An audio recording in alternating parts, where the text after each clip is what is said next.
अगर आप graphic designer हो और विजुअल कंटेंट में आपका इंटरेस्ट है तो कभी ना कभी आपने वेक्टर ग्राफिक्स और रास्टर ग्राफिक्स इन दो वर्ड्स को आपने सुना ही होगा, बट इनका मतलब क्या होता है एंड मोर इम्पोर्टेंटली हमें कौन सा यूज करना है। इस वीडियो में हम इसे ब्रेक डाउन करेंगे। चाहे आप लोगोज एडिट करते हो, डिजिटल आर्ट क्रिएट करते हो या फिर फोटोज एडिट करते हो, इन दोनों फॉर्मेट को समझना बहुत जरूरी है। So let's dive in.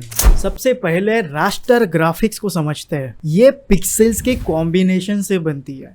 छोटे छोटे पिक्सल के बॉक्सेस जब एक साथ आते हैं तो उन सब को मिलाने के बाद एक इमेज क्रिएट होती है। जेपीजी, पीएनजी, जीआईएफ, ये कॉमन फाइल टाइप्स है एक रास्टर ग्राफिक्स के लिए। Raster graphics are ideally used for detailed images like photographs, क्योंकि छोटे छोटे पिक्सेल्स को बनाकर कॉम्प्लेक्स कलर वेरिएशंस बना सकते हैं।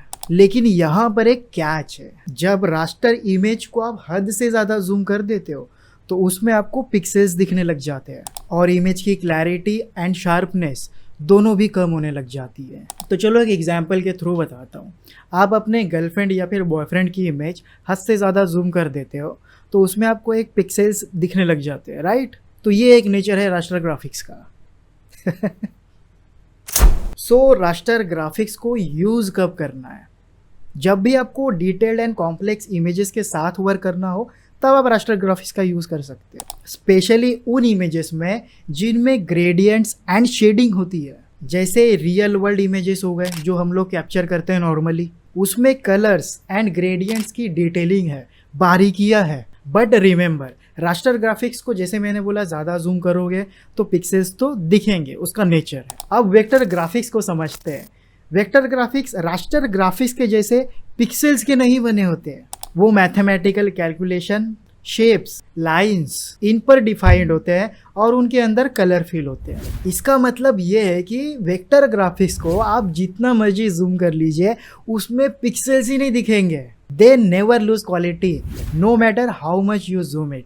Common vector formats includes SVG, Illustrator का ईपीएस, कोरल ड्रॉ का CDR and SVG file.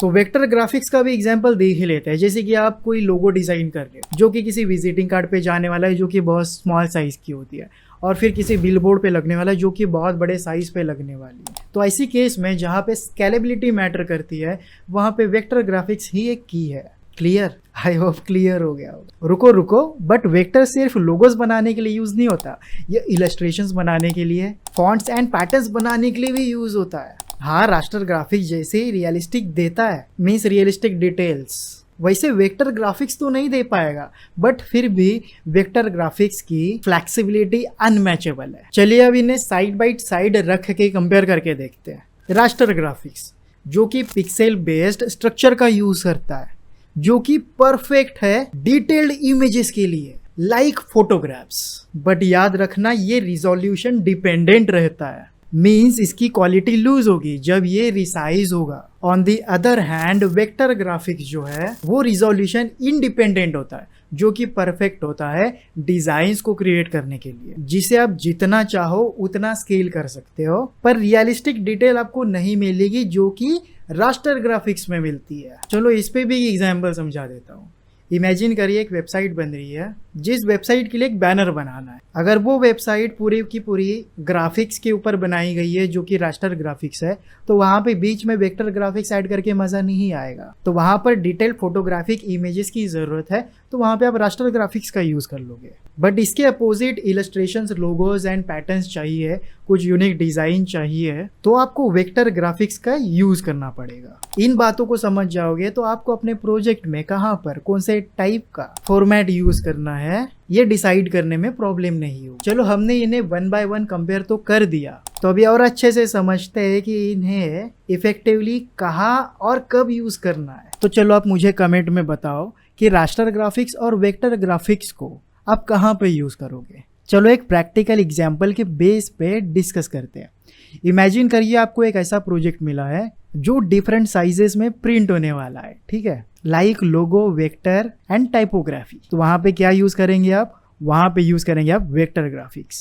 Vector हमेशा शार्प एंड क्लीन रहेगा, नो मैटर आप उसे कितना जूम करते हो या फिर कितना स्मॉल स्केल अप कर देते हो, scale up and scale down. लेकिन आप फोटोज़ एडिटिंग कर रहे हो या फिर बहुत कॉम्प्लेक्स डिटेलिंग डिजिटल पेंटिंग जैसे डिज़ाइंस बना रहे हो, वहाँ पर आप रास्टर ग्राफिक्स का यूज़ कर लो।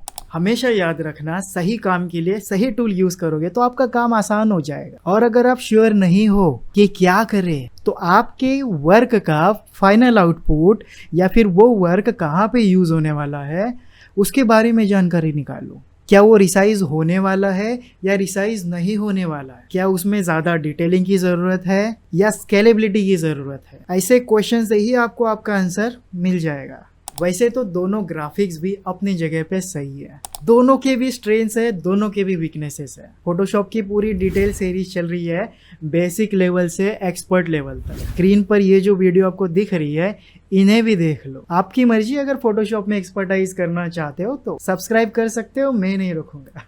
Love you, bye.